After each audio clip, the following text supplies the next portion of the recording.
What's going on, guys? Welcome back to the channel. Recently took a trip up to my local Rockler woodworking store and picked up this thin rip table saw jig.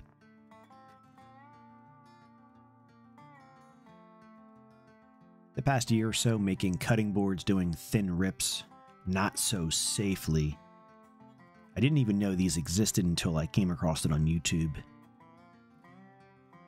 Saw that Rockler offered one and I figured, hey, I'll go pick one up in the local store.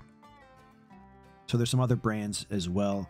Woodpeckers makes one, but I went with Rockler here. So this is what comes in the box here. You have your jig, your parts to put it together, and then you have a instruction manual.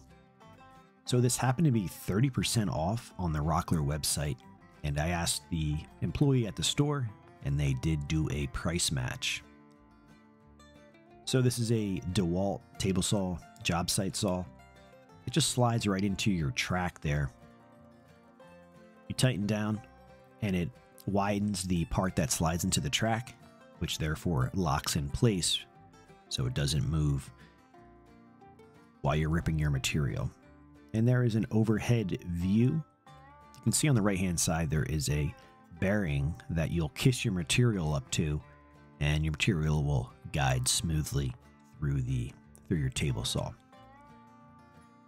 So what you do need is a zero clearance insert. It's not shown in this clip, but you will need one of them. And there is the part that locks into your table saw track. And there is the bearing up above there where your material will slide against.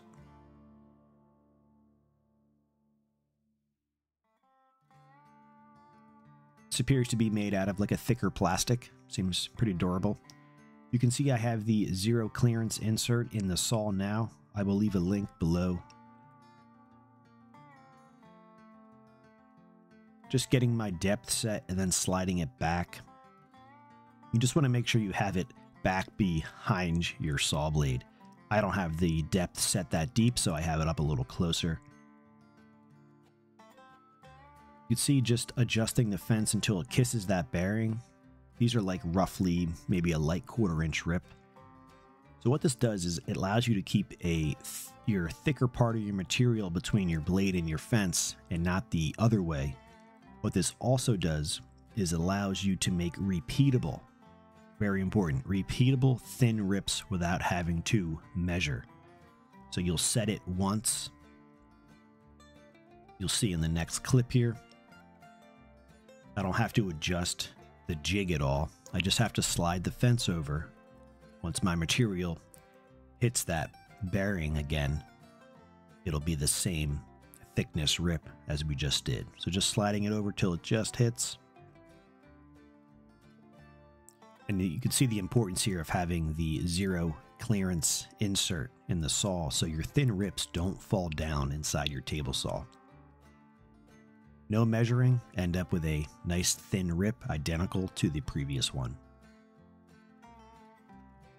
So this is the first time using it. These first 2 rips here is the first time using this jig, and I mean, it works perfectly.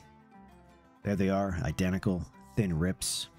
So this will really come in handy if you're doing inlays, doing thin rips for your cutting boards. And there they are. There they are.